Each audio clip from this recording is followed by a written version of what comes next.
Welcome back to another Accidentally Intentional podcast episode. Today, we have another Help series episode coming your way. And to give you insight on what this episode is about, a couple weeks ago, I had a friend and listener of the podcast call me and share this scenario to ask for ultimately my insight and advice. And they also gave me permission to share this scenario with the podcast so that we can all benefit and learn together from what was going on here. And I just want to start by saying I am not a professional counselor whatsoever. I am a sister, a friend, a daughter, and a soon-to-be wife. And having experienced a similar scenario before, I want to share what I've learned with you. And though each of these episodes is extremely nuanced and speaking to a very specific scenario, if you're in a similar boat, I'm believing that you may be able to get value from this episode today. So with that being said, let me share with you the scenario and what exactly was going on. The friend was sharing with me that they have a family member who is an energy vampire.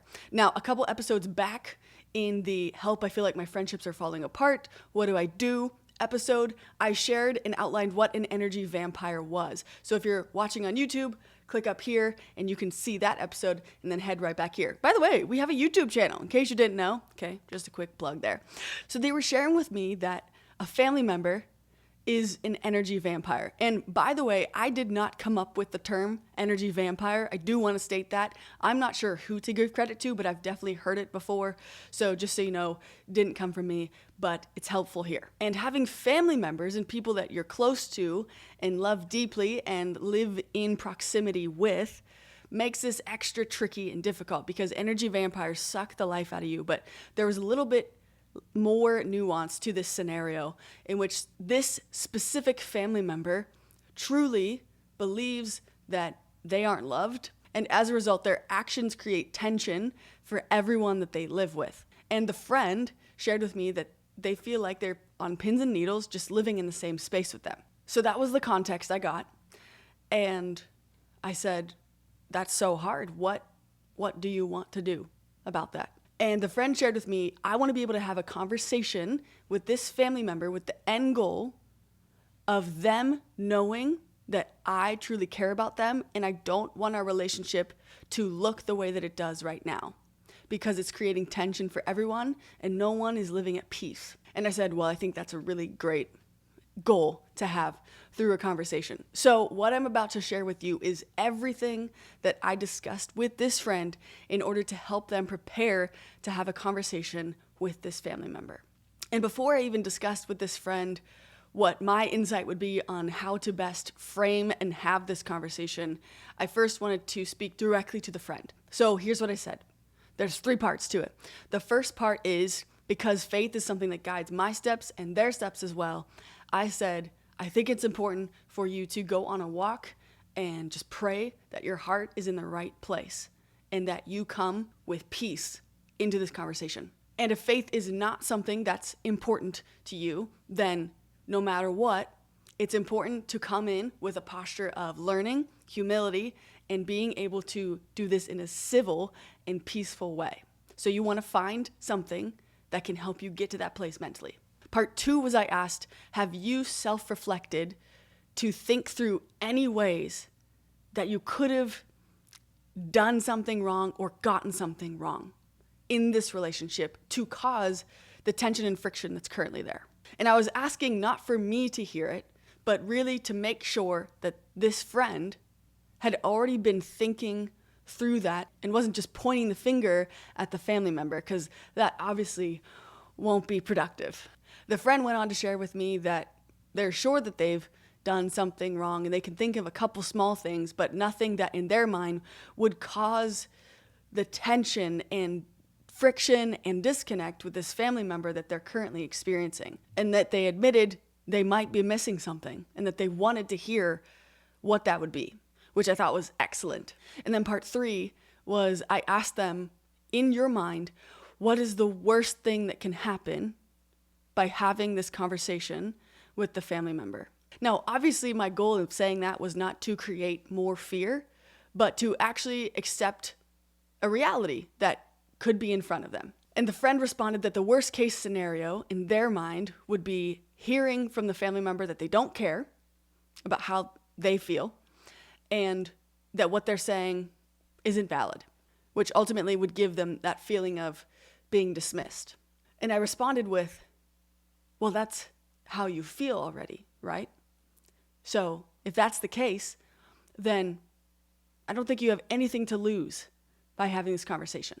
So that's how I prepped them for this. And then I talked about how to actually have this conversation and where to have this conversation, because I do believe that the location is important. And I also fully believe that if it can be, the conversation needs to be in person, because body language is 80% of communication. And in a future episode, I'm going to share about some body language techniques that I have learned to make myself more welcoming and engaging in conversations, even if I'm not saying anything at all.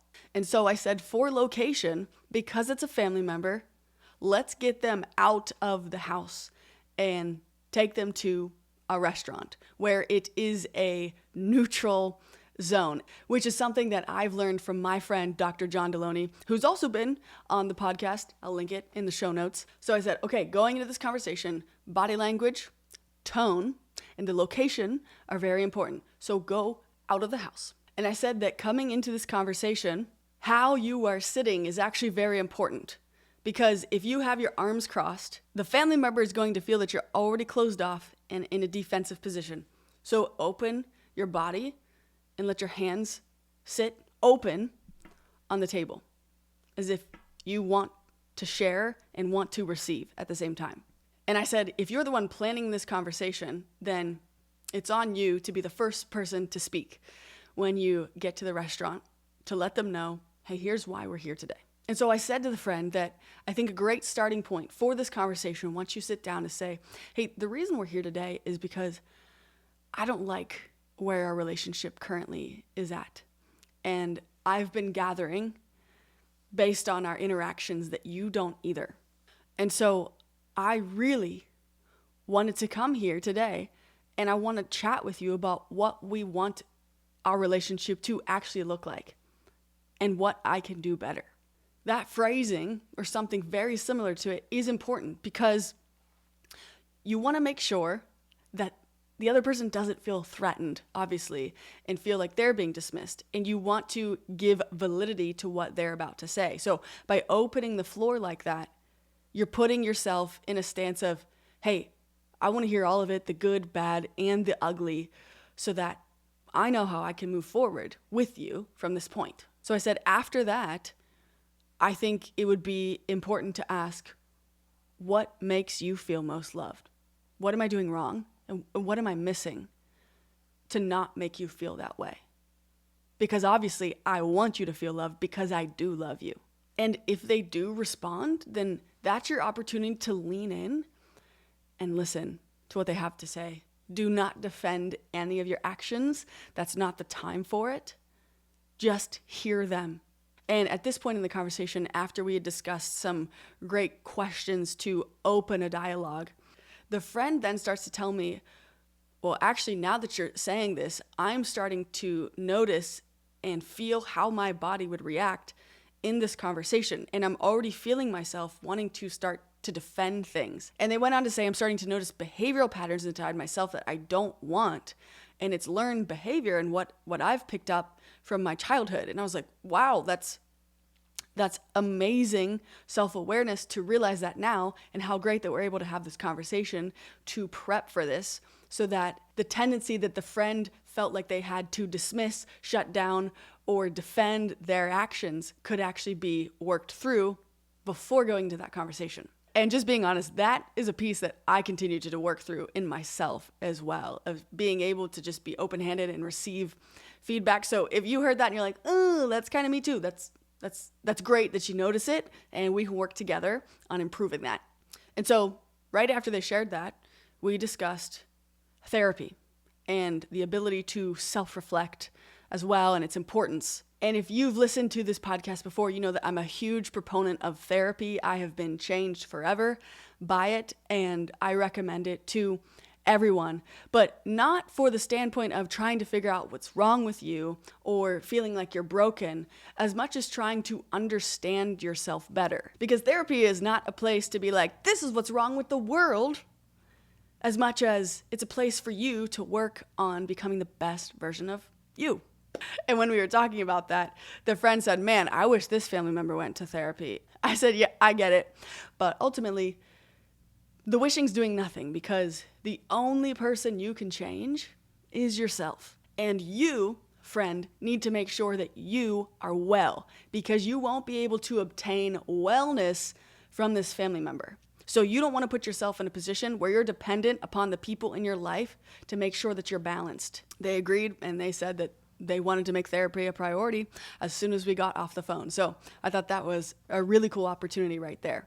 So I share all this with you about this specific scenario that I was asked to give insight and wisdom on. And that night, the friend went to dinner with the family member, and guess what? The conversation did not go well. You could do all the right things, have your heart in the right place, say all the right things, and it still not go the way that you were hoping for. Does that mean you should give up? No. Is it disheartening sometimes? Yes. But incredible relationships are worth fighting for. And the friend did get some feedback from the family member about what they can do better. So it wasn't a total loss. The friend shared with me that the conversation didn't go well at all because the family member, no matter what the friend said, refused to believe that it was true, that they were loved, and that they did want to improve it. And there is absolutely nothing that friend could have done to convince them otherwise. And let's be honest, whenever that happens, there isn't anything that you can say or do, because someone gets to choose what they think. And the family member choosing to believe that they weren't loved is something that they need to spend time working through on their own. But I thought this was important for me to share because this is real life. And that shouldn't mean that you just throw in the towel after that. But you get back up, you rise again, and you keep fighting for what you believe is important. Now, if the family member had said, you know what, I'm putting a line in the sand, don't talk to me anymore, this relationship is severed and over with, then this is a completely different conversation. But that didn't happen. It was just the family member saying, I don't believe that's true. In which case, you can fight to make your words align with your actions. This stuff can take time. And as long as you are doing everything you can within yourself to love people well, listen, self-reflect, and fight for the relationship, then that's a win. And I think we need to reframe what our wins can look like. For instance, the win for my friend, their thinking could be this: did I do everything that I possibly could have to be peaceful in the conversation, share that I cared about them, show that I cared about them? Yes. So now it's just creating consistency from that. And again, something that I am working on every single day as well. So if you find yourself in a similar situation, I want to challenge you to have a hard conversation with someone that you care about this week and fight for that relationship. And let me know how it goes. Because I am not only cheering you on, I am walking alongside you in it. And I want you, who's listening to this right now, to know how incredibly loved that you are and that you are worth being well. And how can we best show that to the people that we care about today as well?